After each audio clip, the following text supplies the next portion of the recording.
Praise the lord. ప్రభువైన యేసు క్రీస్తు నామములో ప్రియ దేవుని బిడ్డలందరికీ శుభాలు వందనాలు తెలియజేస్తూ ఉన్నాను. ప్రియ దేవుని బిడ్డలారా, దేవదేవుడు చూపుతున్నటువంటి మహాకృపను బట్టి, ఆ ప్రేమను బట్టి ఆ దేవదేవునికి హృదయపూర్వకమైన వందనాలు తెలియజేస్తూ ఈ పూట కూడా పరిశుద్ధ గ్రంథంలో నుంచి కొంత జ్ఞానాన్ని నేర్చుకోవడానికి మనము ఇష్టపడదాం. ఆత్మదేవుడు మనతో కూడా మాట్లాడును గాక. ప్రియ దైవ బిడ్డలారా, ఒక విషయం మీతో కూడా పంచుకోవాలని నేను ఇష్టపడుతూ ఉన్నాను. దేవుడు మనిషిని తన చేతులతో సృష్టించేటప్పుడు ఆ మనిషిలో తాను నివసించాలని ఆశపడి హృదయం అనే గదిని ఏర్పాటు చేసుకున్నాడు. మనిషి యొక్క హృదయంలో తాను నివసించి ఆ మనిషిని సుఖ సంతోషాలతో వర్ధిల్లింప చేయాలని, ఒక పక్క సంతోషము సమాధానము అనుగ్రహించాలని ఆ దేవదేవుడు కోరుకున్నాడు. ఆ శాంతి గల దేవుడు ఇష్టపడి అదే ఆశించాడు. కానీ అందుకు అనుగుణంగా ఈ పాపిష్టి మనిషి ఆ గదిలోనికి పాపాన్ని రానిచ్చినప్పుడు పాపము అలాగే పరిశుద్ధత ఒకే చోట ఉండలేవు కదా. అందుకే పరిశుద్ధుడైన దేవుడు ఆ హృదయంలో నుంచి గెంటివేయబడ్డాడండి. ఆ పరిశుద్ధుడైన దేవుడు ఆ హృదయంలో నుంచి వెడలిపోయాడు. ఎప్పుడైతే దేవుడు ఉండవలసిన ఆ హృదయములో మనిషి పాపాన్ని ఉండనిచ్చాడో అప్పుడు తాను కలిగి ఉన్న శాంతి, సమాధానము, ఆనందము అంతా కూడా దేవునితో పాటు ఆ హృదయంలో నుండి వెళ్ళిపోయాయి. దానికి బదులుగానే కోపాన్ని, ద్వేషాన్ని, పగను, అక్రమ జీవితాన్ని, నీచమైన దుష్టత్వాన్ని తన హృదయంలోనికి రానిచ్చాడు ఈ మానవుడు. తన హృదయంలో ఉన్నటువంటి సంతోషము, సమాధానాన్ని కోల్పోయి ఈ యొక్క కోపాన్ని, ద్వేషాన్ని, పగను పెంచుకున్నాడు.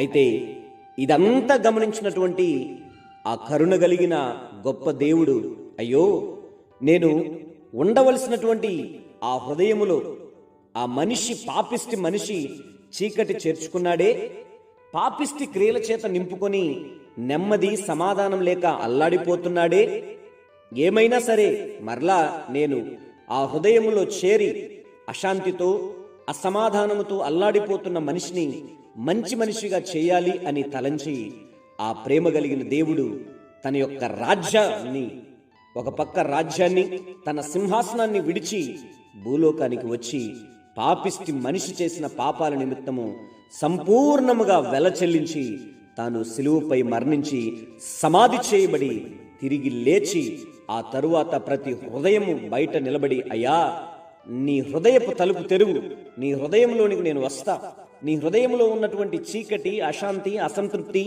ప్రతి పాపము, దూషణ, నీచమైన కార్యములు ఉన్నాయి కదా, అవి నీలో ఉన్నంత వరకు నీకు సుఖ సంతోషాలు ఉండవు.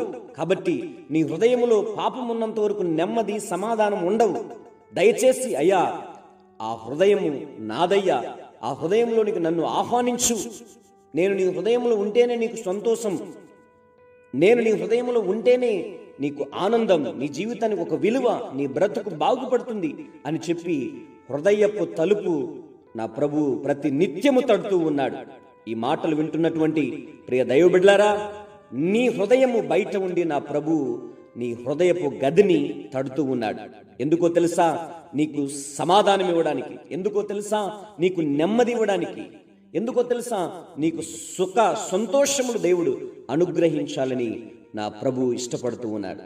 దేవుడు అంటాడు, నేనే నిన్ను నా స్వహస్తాలతో సృష్టించుకున్నానయ్యా, మట్టిలో నుంచే చేశాను.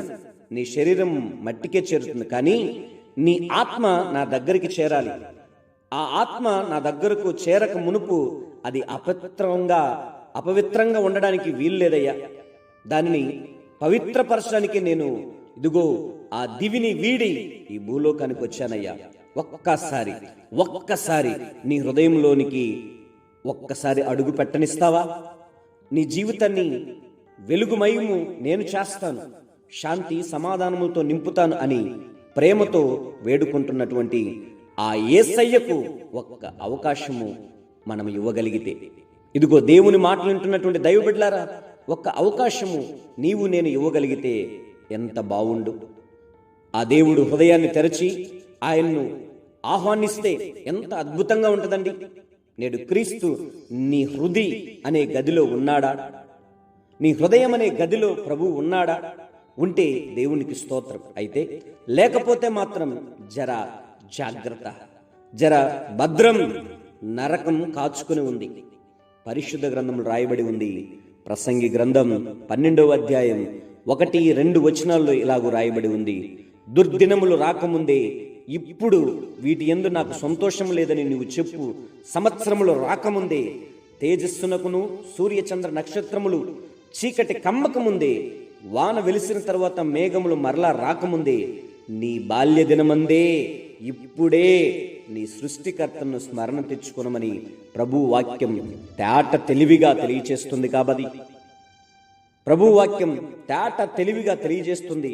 My dear sister, my dear brother, మరి ఎందుకు నీ హృదయాన్ని దేవునికి ఇవ్వకూడదు? ఎందుకు ఆ దేవుని నీ హృదయపు గదిలోనికి ఆహ్వానించకూడదు? నీవు గాని ఒక్కసారి ప్రభువు గాని చోటిస్తే నీ హృదయంలో ఉన్నటువంటి కోపం వెడలిపోతుంది, నీ హృదయంలో ఉన్నటువంటి ద్వేషం పోతుంది, నీ హృదయంలో ఉన్నటువంటి పగ, అక్రమ జీవితం, నీచమైన దుర్లభమైన కార్యక్రమాలన్నీ వెడలిపోయి నీకు దేవుడు శాంతి, సమాధానమును, ఆనందమును దేవుడు అనుగ్రహిస్తాడు.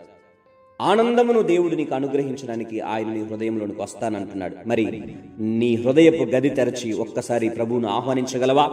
అలా ఆహ్వానించగలిగితే నీకన్నా అదృష్టవంతుడు మరి ఎవరూ లేరని నేను ప్రభువు పేరట మనవి చేస్తూ ఈ మాటలు ముగిస్తూ ఉన్నాను.